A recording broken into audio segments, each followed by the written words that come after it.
Result আমার মনে হয় তো করতে গেলে এই ধরনের টিম ম্যানই দরকার, টিমের প্লেয়ার দরকার। সো সেই জিনিসটাই ছিল। আলহামদুলিল্লাহ আমি খুব এনজয় করছি এবং চেষ্টা করবো এভাবেই এনজয় করার জন্য।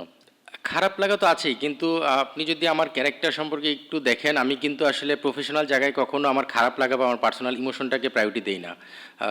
নিশ্চিতভাবেই জিশান আমার খুব কাছের একজন প্লেয়ার, যাকে আমি খুবই পছন্দ করি এবং আমি মনে করি সে টি-20 জন্য যথেষ্ট ক্যাপাবল একজন প্লেয়ার। বাট টিম সবসময় ফার্স্ট এগিয়ে আসে এবং সেই জায়গা থেকে জিশানকে খেলাতে না পারা আমার নিশ্চিতভাবেই খারাপ লাগে। বাট জিশান খুব ভালো করেই জানে এবং জিশানকে আপনি দেখবেন যে সবসময় কিন্তু চাঙ্গা থাকে মাঠে। সো মেন্টাল যে মোটিভেশনটা, খেলতে না পারলেও যে একটা চ্যাম্পিয়ন দলে খেলার যে মোটিভেশন, সেটা তাকে দেওয়ার চেষ্টা করা হচ্ছে। খুবই আনফর্চুনেট জিশানের জন্য, ইভেন আমার জন্য বলতে পারেন যে জিশানকে আমি খেলাতে পারছি না। বাট গতবার যেই টিমে খেলেছে সেরকম টিমে খেলাচ্ছে, এই টিমে যদি চ্যাম্পিয়ন টিমের সঙ্গেও থাকা যায় সেটাও মনে পজিটিভভাবেই চিন্তা করা যায়। জিশান সেটাকে সেভাবেই চিন্তা করছে। আমি আসলে সবচেয়ে বড় জিনিস আমি কিছু মানুষের ক্রেডিট দিতে হবে। আমি কোচিং করাচ্ছি, এখানে হেড কোচ হিসেবে হয়তো আমি আপনাদের সামনে আসছি, বাট আপনি দেখবেন আমার সাপোর্টিং স্টাফ কারা। Rajin Saleh most experience, Tareq Aziz most experience, সঙ্গে ফিজিও ট্রেনার। আমি এটা আগেও বলেছি, আপনি কোচিং স্টাফ যখন ভালো পাবেন তখন টিমের বন্ডিংটা ভালো তৈরি হয়, কারণ ট্রাস্ট করে প্লেয়ার। আজকে রিপন যখন বোলিং করছে, সাকলাইন বোলিং করছে, তারা রিসেন্টলি তারেকের সঙ্গে কাজ করেছে। রাজিনের সঙ্গে মুশফিক ন্যাশনাল লিগ খেলেছে কিছুদিন আগে।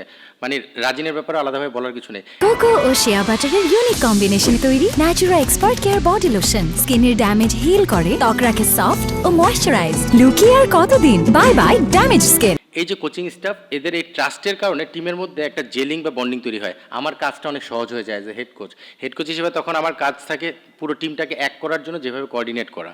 সো নিশ্চিতভাবে টেকনিক্যাল অনেক বিষয় থাকে, সেগুলোতে আমি আমার রোল প্লে করার চেষ্টা করি। বাট আমার সাপোর্টিং যারা রয়েছে তাদের কারণে আমার কাজটা অনেক সহজ হচ্ছে। ইভেন আবহানিতে আপনি দেখবেন তারেক আমার সঙ্গে ছিল, ইফতিসান এরাই ছিল।